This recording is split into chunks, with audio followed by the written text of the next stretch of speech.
Hey guys, I'm Brandy McGee, and I'm here for the Witch History and Makeup episode for Monday. I know that I missed last Monday. I apologize for that. I had a dental appointment that turned into a surgery. So, if you know, you know. I was very swollen. I'm still very sore, but it's okay. We're going to get down to business.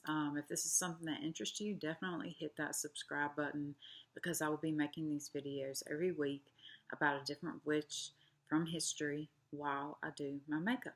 So, if that sounds awesome to you, hit that little button and let's go ahead and get right on into it. So, I'm going to give you guys a few hints as to who this could be, okay?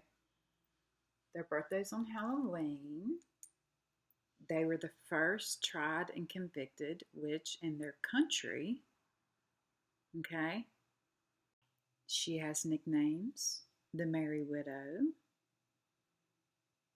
the Witch of Kilkenny. That's what we're doing today. The Witch of Kilkenny. Her name is Alice Kyteler. She's incredibly interesting, guys. This lady, okay? How she went about what she did is probably not the right way, obviously, but we're all going to get into that. But first, let's focus on Alice and who she was and the type of person that she grew up into being and how she's actually she was way ahead of her time back then. She was a business lady. She was a landowner. She lent money. She owned businesses. She was way ahead of her time because this was in 1280. She was born, like I said, on October 31st of 1280, and she was an only child. Okay. Now, this kind of comes into play later when I give my opinion on what I think at the end, of course. So, now, like I said, she was one of the first witches tried and convicted in Ireland, okay? This is during the time where the medieval Catholic Church was in charge, okay? And before I get too far into Alice, let me tell you guys about the town of Kilkenny, okay? It was built around the church, obviously, as most things are. And they built this city around the church. And eventually the Normans come, and it's like, I don't know what kind of war it is. It's some kind of war. They come and they take over Kilkenny. And what they do is they build these walls around Kilkenny. And on the inside, those people, that's called Hightown, okay? And those people are political, okay? The church has nothing to do with the center of the town. It's political stuff. It's money. It's business. It's bureaucracy. It's all that fun stuff. On the outside, it's called Irishtown. In Irishtown, they're all stuck to the church. The church, the church, the church. That's what they're on. But they also are incredibly poor. So they're supporting the church, but they don't have anything. And so they see all these people on the inside and they have all this money. You know, they have all these things. They're wealthy. They have land, businesses, all these things, right? And, and so the church, they start to get a little bit jealous, as we see that normally it's always money and power and religion when it comes to these types of things. It is. It always is. It's a power struggle of bureaucracy. And, it is what it is. So anyways, so Miss Alice, like I said, she was born. So that's the history of Kilkenny pretty much. The Normans came in and they did their thing. They put up some walls, made Hightown, and then they kept the church out. They were like, no, y'all stay outside the walls. Y'all going to stay, and we're going to call you, Irishtown, and that's exactly where you're going to stay. And so that's how it was for a while, okay? So Alice was born on October 31st, yes, the Halloween child, and on 1280 to a Norman family. Yes, her family was one of the ones that came in for the conquest. And, they had been living there for a while, and she was their only child. And it wasn't too long that her dad passes away, okay? And her dad was very wealthy. This chick was wealthy. She was spoiled. She was beautiful. She was sophisticated. She was a manipulator of men. But she also had a really good head on her shoulders, and she knew what she needed to do to make sure she had a good life. So Alice, of course, is born wealthy. Like I say, she's spoiled. She has all the good things in life. And her father passes away. Now, shortly after that, she gets married. Yeah, she gets married. But, she also acquires his money because evidently that's he had given it to her because they gets passed down to siblings according to the dowager. This is back in 1280, y'all. I don't know how the money situation went down, but I do know that she got some money from it. Okay, but she immediately married as soon as her dad passed. One of his business associates by the name of William Outlaw. Okay, yes, his last name was Outlaw, and I thought that was super rad. Y'all can make fun of me all you want, but I thought that was super cool. That his name's William Outlaw. He's very rich. He owns lots and lots and lots of land, and they have a child together. They do, and they named him William as well. So then there's another William Outlaw. So basically, from here on out, when I talk about William Outlaw, it's going to be the son, because William and Alice are going to be like this for a long time through this whole entire deal. Okay, I mean, she has her son, and I know why she had a son, because as long as she has a male figure around, she can keep doing the things that she's doing, like owning businesses, lending money. These are things that women did not do back then. They didn't.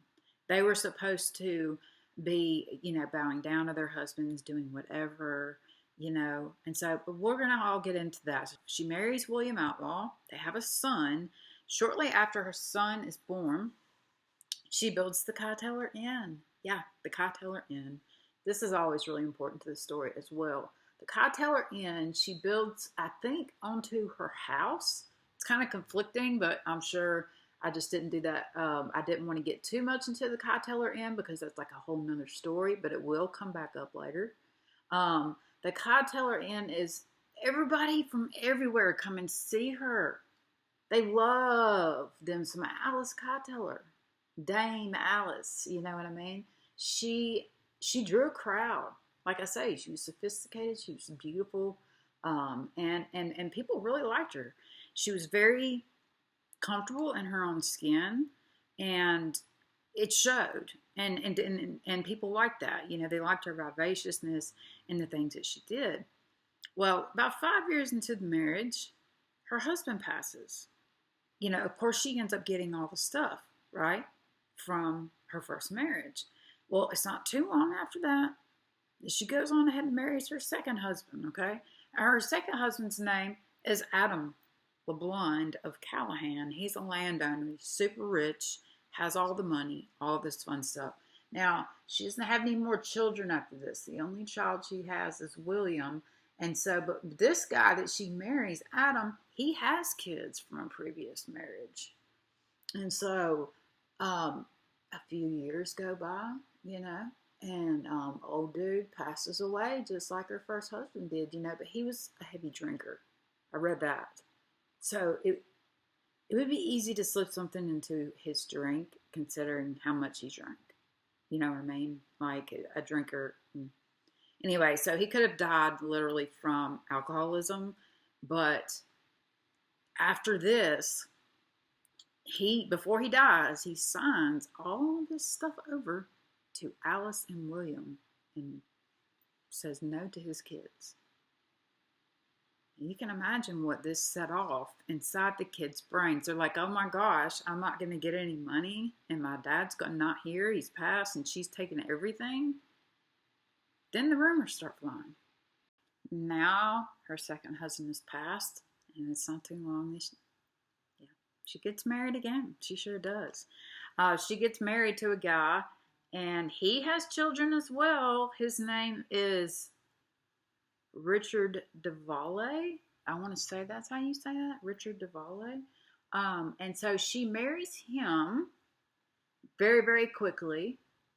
And he's like middle-aged, like he wasn't like an old dude or anything, but he just like all of a sudden started becoming decrepit and just sickly. And all of her husbands turned out to be this way. And so, but when he passed, and he had children too, So enter more stepchildren that are fixing to get really mad, all right? Because Alice is like, all right, well, I have a son, so, and I can go to the courts and fight these kids for this dowager, you know? And so the dowager is like a person that basically takes care of the family's money. And so that's got to go to somebody when somebody passes away. And so she was taken to court by one of her stepchildren for this dowager, but she won. Yes, she did. And so this added more fuel to the fire for these kids. They're like, oh my gosh, she is so witch. She's bewitched my dad. She's bewitching everybody around me. She is just a terrible person. She's a witch, witch, witch, witch. Everybody's screaming this, and everybody's tripping out. But, so after she goes to court, then she gets married a fourth time, you guys. Old Alice. You know what? I love the fact that she doesn't quit. Okay?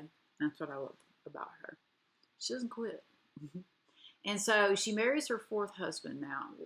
This is when I finally get some symptoms, because nobody ever really figures out what these guys died from. At least I couldn't find out any solid information, But they said that their hair was falling out. The hair they had left was turning white. And then their fingernails were falling out. Yeah. That doesn't sound like a good time, does it? No, it doesn't. Not at all. Not at all. And so he is getting suspicious. This is the first time one of her husbands has ever been suspicious. Yeah. Of her trying to harm any of her other husbands. First time any one of them has ever thought, hey, Alice may be trying to hurt me, So this guy, her fourth husband, whose name is Sir John Lepoyer, he has children, I bet. Yes, he does. Of course he does. And so he gets really, really, really sick. And he goes to the church. He's like, hey, I think that my wife is trying to poison me. She's doing something to me.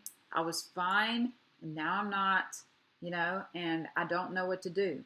And so, but he passes before the church could really talk to him or anything, because he was so incredibly sick. But this is the turning point, because there were, not only does this mean that the witchcraft rumors really, really wear up. Now they're really rearing up. They're like, she's bewitching people. She's sacrificing. She is talking to the devil. She has a familiar that's a dog. Like all the things, all the same old things. Now, enter the church. Yeah. And his name, he's a bishop, and I'm only going to say his last name once, and I'm pretty sure I'm going to say it really bad. Okay? His name is Bishop Richard de Ledrebe. Okay? We're going to call him Bishop Rich in this story, because let me tell you, this man has an obsession with witches. And it's a very unhealthy obsession. I will say that. It's very, very unhealthy. So anyway, this bishop comes in, he's from England, right? And this is Ireland. We're in Ireland. So people are kind of like,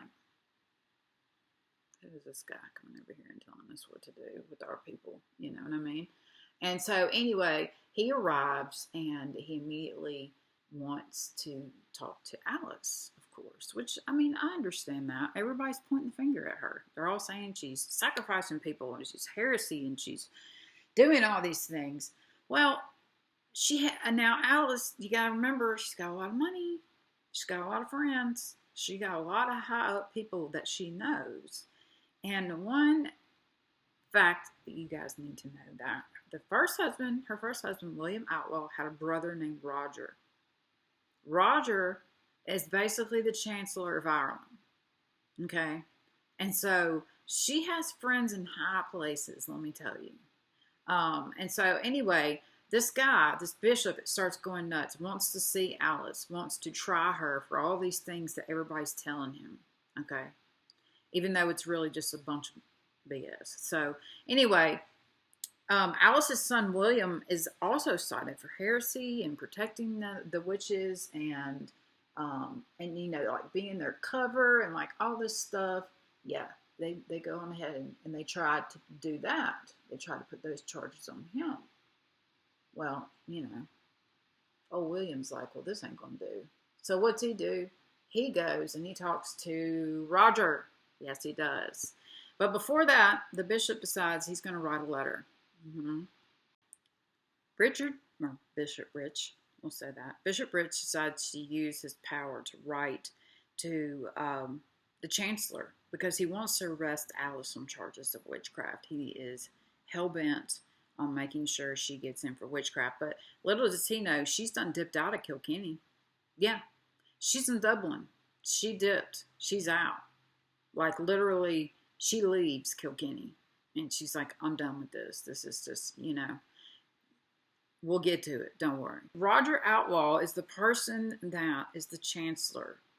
And he feels like when he gets this request from this bishop to arrest Alice, he's like, I don't feel like that a bishop from England coming into my country can tell me who is a witch and who isn't when there never has been a witch convicted in this country ever. It's literally what Roger told him. And so Roger told him to drop the charges. Say, you need to let this go, bro. Like, just let it go. Let it go. No, he can't let it go, can he? Oh, no. Of course not, because that would be too easy to just let it go. And so he flat out tells the chancellor, no. Wow.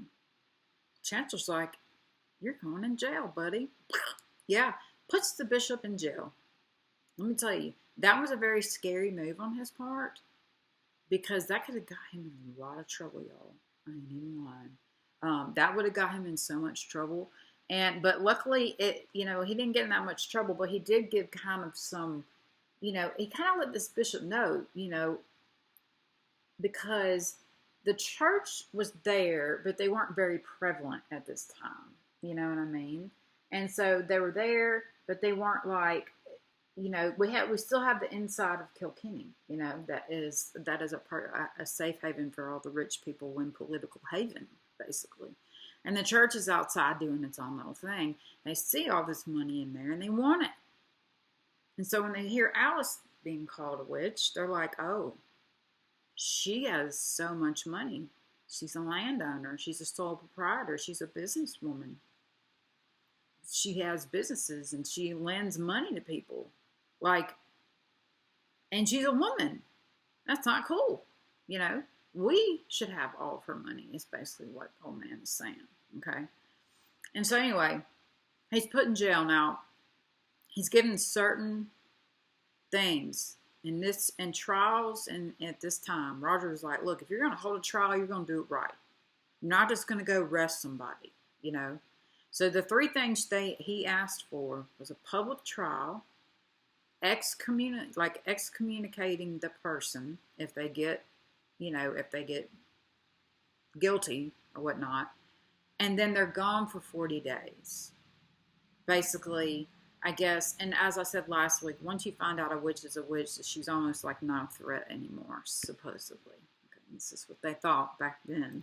So the deal is that the bishop is going to now to conduct the court from his jail, and he's going to do it exactly as the chancellor asked him to do. Yes, he's going to do it exactly.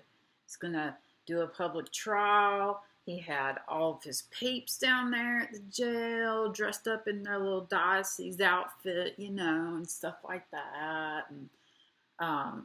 And so they excommunicated Alice and Richard from, I guess, Kilkenny. Okay, but what Richard didn't know is that Alice isn't there anymore. She's in Dublin. She's like, I'm out. I can go do whatever I want somewhere else. But what's something that's very interesting about Alice, and I say she's way ahead of her time. Okay. Now, all those husbands that she had, okay, you got to think, there was only 3 reasons to get a divorce back then. One of the people have passed away, okay. One of the people has literally run away and never come back to the marriage, or one of the people is impotent, basically. And for women, that also included them. You know, they had to pretty much give in whenever they wanted to. Yes, they did. And nobody really likes to do that. Not all the time. I mean, maybe some of y'all do, but I mean, come on. Back then, as a woman, you had to do whatever your man told you to do. And in all honesty, also I say she was so ahead of her time, because I feel like that's probably why she did this to her husbands. Because I'm not saying that they were abusive to her. There's no reports of that, but you know, things that happen inside the house are things we're never going to find out. And you know, so she couldn't really get a divorce from these guys unless there were certain, you know, hit one of these three criteria. Now, one of the number one things that was very, very, very bad, according to the medieval Catholic Church, was, how can I say this without getting in trouble? You could not pleasure yourself. That was a sin. Okay? I'll just put it out there like that. Yeah. It was a sin to pleasure yourself. And they found, now when they searched Alice's like inn and stuff, they found like this like ointment and this really like a almost like a pipe type deal. You know what I'm saying? So I mean, she was ahead of her time. You know? She really was. And so I think that she was a very sexual woman. They say she was very promiscuous as well. And like I say, she was really ahead of her time. I don't think any other woman probably had that in their nightstand at the time, you know. But Alice did. Yeah, she did. And that was, oh God, that's bad. That's so terrible, right? You can't have that. So it's a sin. It's a sin. Everything is a sin, you know. So anyway, they're all excommunicated and all that fun stuff. Okay, so Rogers blocks Richards, like I say, he's in jail. But while he's in jail, Richards, Bishop Rich, he decides to tell his whole entire little staff, diocese folks, no more marriages, no more burials, and no more baptisms until I'm out. Like he wouldn't pay his bail. They gave him a bail. They're like, you can pay your bail to get out. But to him, that would be acknowledging that Roger was right, you know, and that the bishop was wrong. And nobody wants to ever admit that when they're wrong, you feel me? And so he stays in jail. And meanwhile, you got people outside of Irishtown that are freaking out. They can't get married. They can't bury their dead. They can't baptize their children. And they're angry. And the only person that can absolve Bishop from the situation he's got himself in is the Pope. That's the only one that can actually get him out of jail after Rogers put him in there. Because Rogers like the Chancellor of Ireland. So, I mean, what can you do? When he goes to arrest Richard, and I forgot to say this earlier, that's when he declared that he was going to do all those things. And then he goes through and he does the trial. And so he does everything. But the essential, now Rogers sends out a crier into the world, into wherever they are at this point, whether it's Dublin or Kilkenny. I think it's still Kilkenny. And so they ask, does anybody have any dirt on this man, on Bishop Rich? Like, if anybody can find some dirt on this dude, like, come and holler at us. And that is basically what happened. So, William Outlaw's like, hey, I can go find out some stuff on this guy. So he makes a trip to Dublin to go find some stuff out. So Richard does some digging. Yes, he does. Not Richard, sorry, William. William Outlaw, the son of Alice Kyteler, does some digging. And what he finds is a sealed record of some not so good conduct by the bishop. But it was sealed, and you know, so nobody else knew about it. But, you know, old William, where there's a will, there is a way. And so William decides, he's like, all right, this is what he does. And not gonna lie, I'm gonna call this foot track magic, because that's what it is. He finds this old piece of paper. And so what he does, he takes a piece of paper and he somehow puts it in his shoe to make it look older, or to rub off some writing somehow onto another sheet of paper. Okay. And he wears it in his shoe. so that the print can seep through onto another piece of paper. And then he can present it to Roger as this evidence that this bishop is actually kind of, he's had some stuff done. He's done some stuff. You know what I mean? He takes the paper to Richard, okay? And Richard's like, well, I can't talk to you because you're excommunicated. Like, I am holier than you. I don't have to answer your questions, William, because I'm Bishop Rich, I don't have to do as you say. You're excommunicated. You're a witch, blah, blah, blah. Or he was aiding and abetting. He wasn't a witch. Supposedly aiding and abetting. He wasn't aiding and abetting nothing. He was just trying to help his mom make sure she had a secure place in the world, which is 100% I understand, especially for that time period, okay?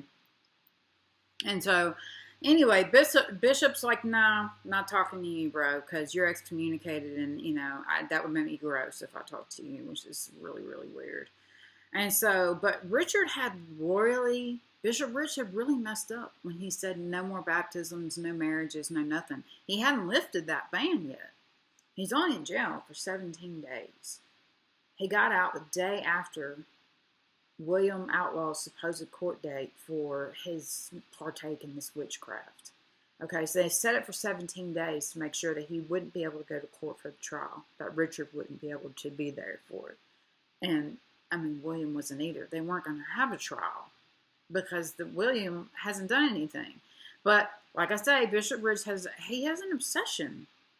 He has an obsession with witches at this point, guys. Serious obsession. It's kind of scary. It's really, really, really freaking me out. So anyway, the bishop has all of his diocese and everything by him. And so the chancellor gets mad. And they write to Richard. And they're like, look, you need to come down here and talk to us and tell us what you're doing. Because people are freaking out right now. They can't bury people. They can't get married. They can't baptize their children. These are very important things to them back then. It's totally fine. And so he is too scared to go to Dublin. Yeah, he's too scared to go because he has to go through Lepoyer's little place to get there. He has to go through his land, and he's kind of scared. He's scared that something bad's going to happen to him because he's done built up in his head that Alice is like this, witch, and William is like her sidekick. And, Lepoyer is also another major player. I couldn't find out if he was actually related to her second husband, or was I her third? I can't remember. But if he's somehow related, he's friends with William Outlaw, this Lepoyer guy. And Lepoyer's a little bit higher up on the hierarchy than Roger is. So Lepoyer says, look, bro, come down here and talk to us. You got to. Like royal decree tells you to come.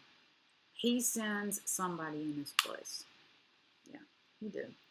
He sent somebody in his place because, like I say, he was scared that crossing those lands, that he might get hurt or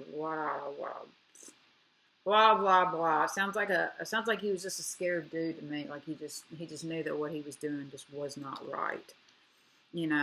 So his excuse was not accepted. They wanted him to be there. And so when he sent somebody else, that really made them mad. It really made them mad. And so Lepoyer's like, I'm lifting the ban. If he's not going to do it, no, I'm going to do it. So he lifted the ban, was telling all the other bishops and priests and everything else, go start baptizing babies, go marry some folks, and go bury some folks. Because this is getting out of control. All just because this guy wants money for his church. He wants Alice Kyteler's money for his church. And she lived in Hightown.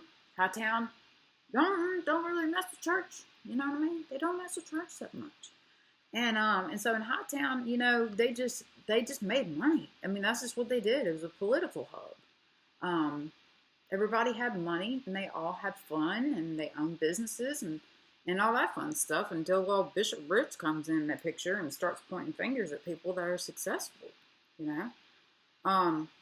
So he asked to go to the court. He's asked to go to the court in front of Lepoyer, and the guy says, no, I'm not coming. I'm not doing it.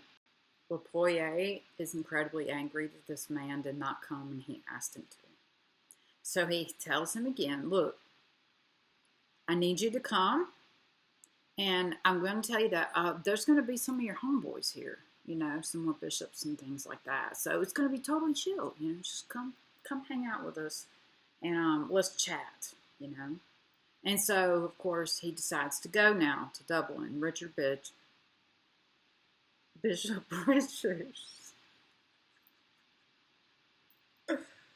Oh, God, I'm so cute about it. So, anyway, Bishop Rich goes to Dublin, and guess who's dressed up as bishops?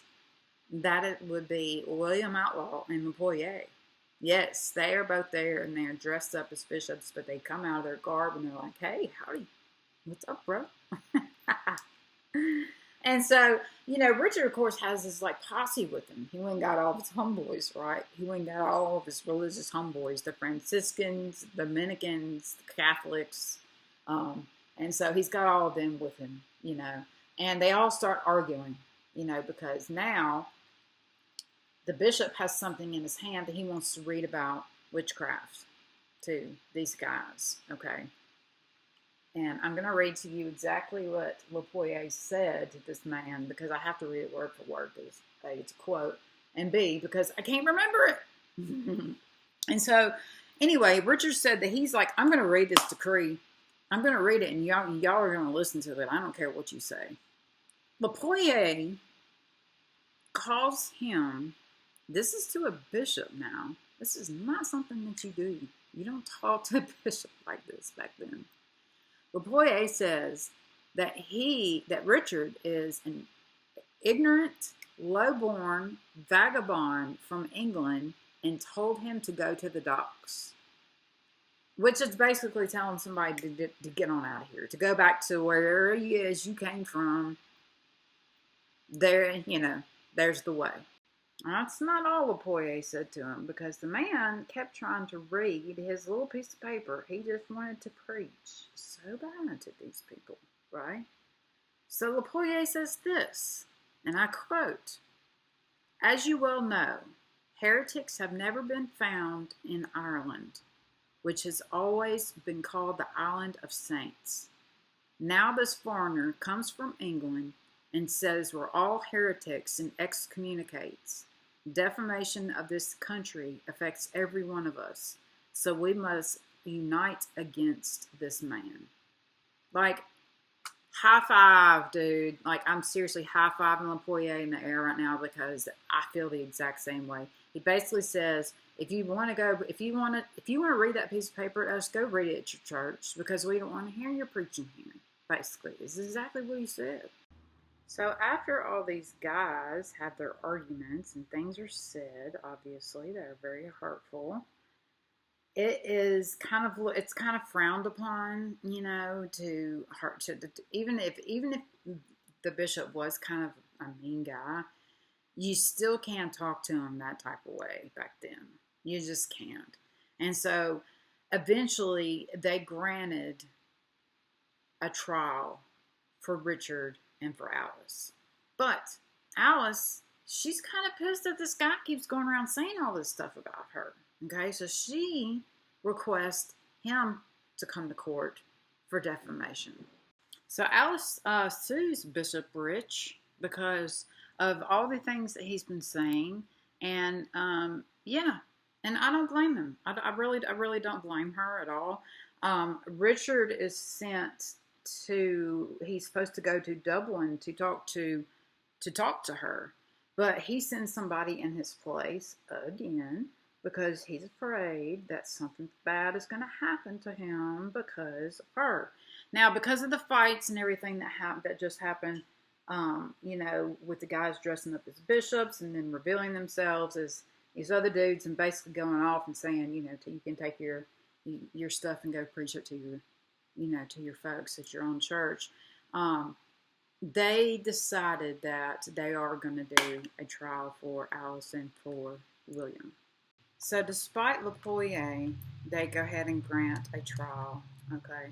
And because of the insults and the attacks and stuff like that on the church. That was just not tolerated back then whatsoever. And so the 7 charges against Alice and her associates, or AKA Coven, okay, and I'm going to read these off the piece of paper so I don't mess it up. First off, they were denying the church and God.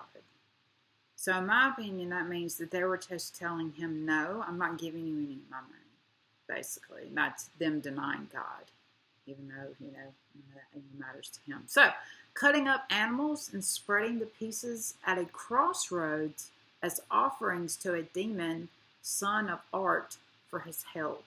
Okay, I kind of want to know where they just pulled this out of. Okay, this man is so obsessed with witches that he actually came up with this. I feel like the real witch in all this is the bishop, 100%. Alice had no, like, she didn't know anything about herbs. She wasn't like a normal, what you would say, like a witch, as in a hag with like warts and ugly. She had beautiful red hair. She was stunning. Like I say, she was audacious. She was very into her body. And so I think that for somebody to come up and even think of that, to me, tells me that that person whoever thought of that is the witch. But hey, it could just be me. So number 3 is they stole the key to the church and they had meetings there at night. Oh, God bless it. It's so terrible having a meeting in a church, in a holy place. So anyway, yeah, they were pretty mad. The 4th one was making a potion. Now, this is another one I'm telling you guys. Whoever came up with this is the witch, okay? Making a potion in a skull with intestines, internal organs, private parts, worms, nails, and hair from past bodies. And it was a potion of control. I'm sorry, I've been doing this a long time, my friends, and I ain't never made a damn stew like that. No, I haven't. Maybe y'all have, and if that's what you do, that's you. I'm not here to shame anybody for their spirituality at all. Well, I will say that whoever is coming up with this has got a very good imagination. I will say that. So number 5 was she had a black dog familiar that would bring her wealth. So now they're going to say she's wealthy because she has a black dog. I have a black dog. I'm not rich at all. And she is my familiar. And she ain't bringing me nothing. She just lays in there and is fine. Anyway, so number 6, she used sorcery to kill her husbands. There it is. That's the real one now. She could have possibly done that, like I said. How? We don't really know. Arsenic? Maybe. Cyanide? Maybe. I read that arsenic didn't really become popular of a poison until like the 1600s. But, like I said, she was ahead of her time. Maybe she knew a little something about arsenic that other people didn't. I'm just saying. So she was accused, of course, of harming all of her husbands by doing witchcraft on them, bewitching them, making them fall in love with her, and then signing over all their money to her, and all this other stuff. That was her witchcraft, basically. Which, that's not really that's not witchcraft. That's just living your life and doing what you gotta do to survive. You feel me? Anyway, so you got number 7. They claim that she poisoned her 4th husband, Sir John Lapoyer, which is, I'm not sure if those 2 Lapoyers are close, or like brothers, or like cousins or something. But William, like I say, does know Lapoyer very well, as he's a really good friend of his.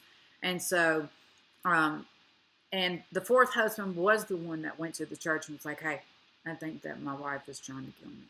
Like, I need you guys' help. Look at me. My hair's falling out. My nails are gone. Everything is turning white, and I was just fine a few weeks ago. You know what I mean? So that's kind of where we're at. But anyway, those are the 7 things that they put against William, Alice, and her coven. Okay, that's why they took her to court. Those are the 7 reasons. So once the bishop said that he wasn't going to come to Alice, Alice left Dublin, dipped out, peaced out. We haven't heard anything from her historically after that point. Like, she just falls off the map, kind of like Tituba did. She just falls off the map. And so after this happens, William is cited, for witchcraft, along with all of her associates. And that includes this lady named Petronella. Now, Petronella was a maidservant to Alice, was a very good friend of hers, but Petronella also had a daughter. She's very fearful for her daughter. She thought something terrible would happen to her daughter.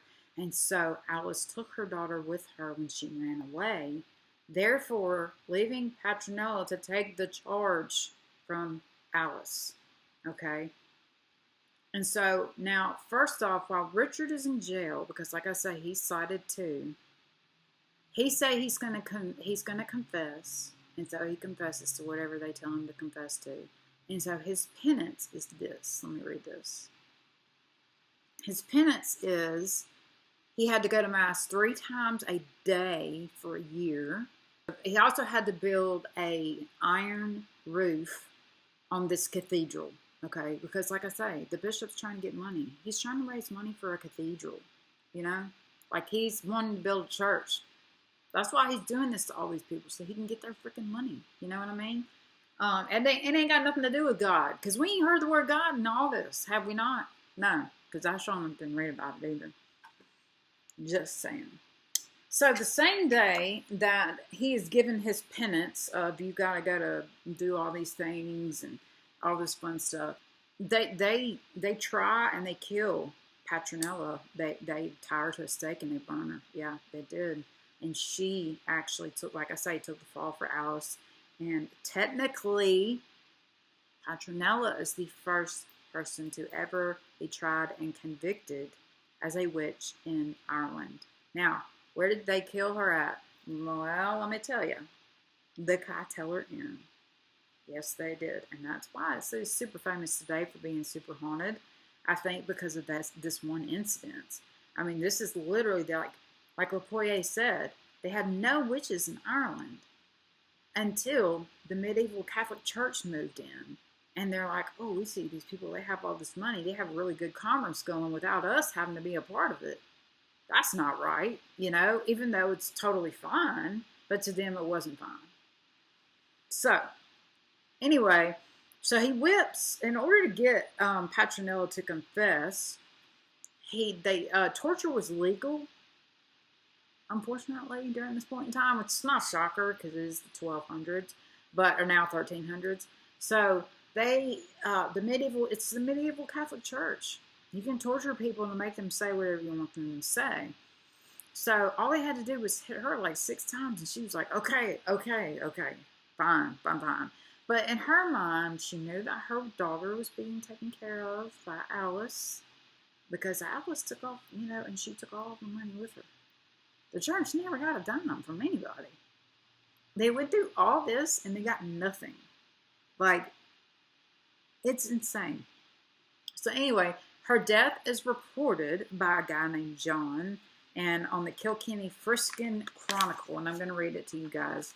It says that Petronella was condemned for sorcery, lot talking. I guess that means like casting lots, like what I do, casting bones, offering sacrifices to demons, and was consigned to the flame and burned. That was actually written in a newspaper chronicle about Petronella the day after that happened. So, before that, nobody had ever been accused of heresy or any of that until this moment, until Alice Kilkenny decides to become the modern woman and make her own money in her own way. And yes, it may have been the wrong way, but you got to see what her options were at the time. They weren't that great. She's killed at the Kyteler Inn. And now the Kyteler Inn is a very famous place. It's very famous. I wish I could have gone deeper into it, but I didn't. I just know that was one of the first ones that passed there was Petronella, you know what I mean? And that's pretty significant in itself. There were up to 50,000 people after this, mostly women, that were executed for witchcraft across Europe, like through the whole entire centuries. I mean, after that, the church just went nuts. They were like, oh yeah, there's witch, that's a witch, she's a witch, they're a witch, everybody's a witch. And it ended up becoming a whole entire insane, crazy thing. So because the bishop had put William in jail because he didn't do his penance, he didn't build that iron thing, and he didn't go to mass 3 times a day. So the bishop put him back in jail. And so this time, in front of a large crowd of people, William kind of does this weird stuff, and he lays in the mud before this bishop, and is like, basically making fun of him, begging him for his forgiveness for something that he hasn't even done, And so Richard increases his penance. Yes, it does. Yes, he does. He's like, okay, well, guess what? Now you're going to have to do even more shit than you did before. So he made him visit the Holy Land on the first available boat. Buddy, pack your bags. You're going to the Holy Land on the very first boat that comes into the harbor. So make your way down to the docks. Then they said that the lead roof they told him to put on had to be increased, to be bigger, okay? And he was only given 4 years to finish it. An iron roof. I don't know what these people were thinking, okay? Now, because in 1332, the weight of this roof that William actually put on this cathedral collapsed. Shocker. I wonder why it collapsed. Could it be because there was a roof of iron on top of it? And I'm sure William thought this, and he's like, I'm just going to do what this bro tells me to do, because that's what it is. I just got to do what they tell me to do. So good old Alice is now out of Dublin. The Patronella's daughter is safe, but we don't know anything about where they went or what happened to them. Like I said, she pulled a Tituba and just dipped out of history, or Tituba pulled a Alice and was like, I'm out of here, There's some reports that say that she passed away in England, but I can't possibly see her going to England, considering those are the people that were trying to condemn her. And they also killed her friend, her maidservant, and her place at her freaking inn, that she couldn't go back to. This is a place where everybody came to visit her because she had so much life, and she was such a spark in the room. This beautiful flowing red hair, she was just a spark. And people were jealous by this. This is something that we all experience every single day. Jealousy. It's been around since the beginning of time, you guys. And this whole thing was because the church didn't think it was right that a woman should have that much money or that much control over money. Which is sad, because why not? Back then, she couldn't get a divorce unless the guy passed, or unless, he became impotent, or, something like that. And so what are you going to do at the end of the day, So there were, like I told you guys, there was only 3 reasons that people got divorced back then, or that the church would allow a divorce. I feel like, okay, now when it comes to Alice, I'm going to start with her dad, because I feel like that her dad was her first victim. And I'm not going to lie to you guys, because as you see, going through time, as we talked about this, she always made sure that she got the money, because when her father died, the children would get the money normally. But so she got the money from her dad, and she knew that. So she would fight for the money or make them sign it over to her before they passed away. You see, that's how she was ahead of her time. She was really just trying to survive without having to have a husband. She wanted to have all the things, and so she had husbands so that she can collect land, businesses, money, and, a reputation. But it kind of ended up biting her in the butt, because all these stepchildren got really upset about it, and they started pointing fingers and saying, she's bewitching our dads, and she's making them sick, and she's doing all this stuff, And her motives, for me, are just money and relationship values. I think she was a very sexual woman for her time. Like I say, what they found in her house is not something that you would normally find back then. And so she's very, very into herself. She may have killed them just because like I say, she's not a woman of her time. She didn't want to be tied down. She just wanted what they had. Okay. Now, how the church ties into this, like I say, is the money part. They wanted money so they could build this big, huge cathedral for the people of Irishtown. When in actuality, what they should have done if they wanted the money so bad, they should have just given it to the people.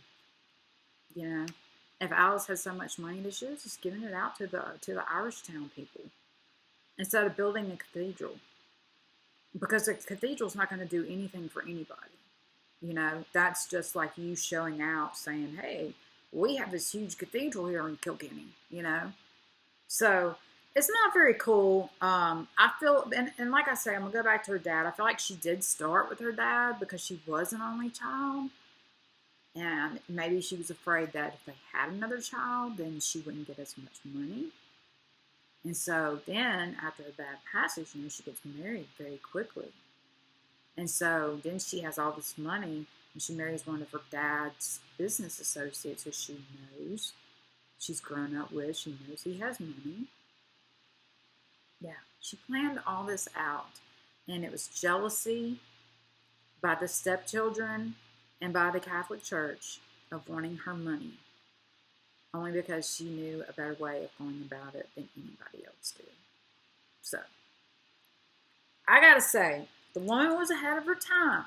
Okay? Like, way ahead of her time. I was shocked when I did this story how ahead of her time she was. And I absolutely love it. And I hate the fact that she had to do that to her husband, if she did. But I get it. Because back then it was a whole lot different. You couldn't just get a divorce because you didn't like somebody anymore. You know, that's just not how it worked back then. Anyways, you guys, if you like this video, give it a like. And give me a follow if you don't mind, or subscribe. I'm going to list below what I've used on my face today. And I hope you guys have an amazing week. And remember that I love you. And yeah, you're awesome.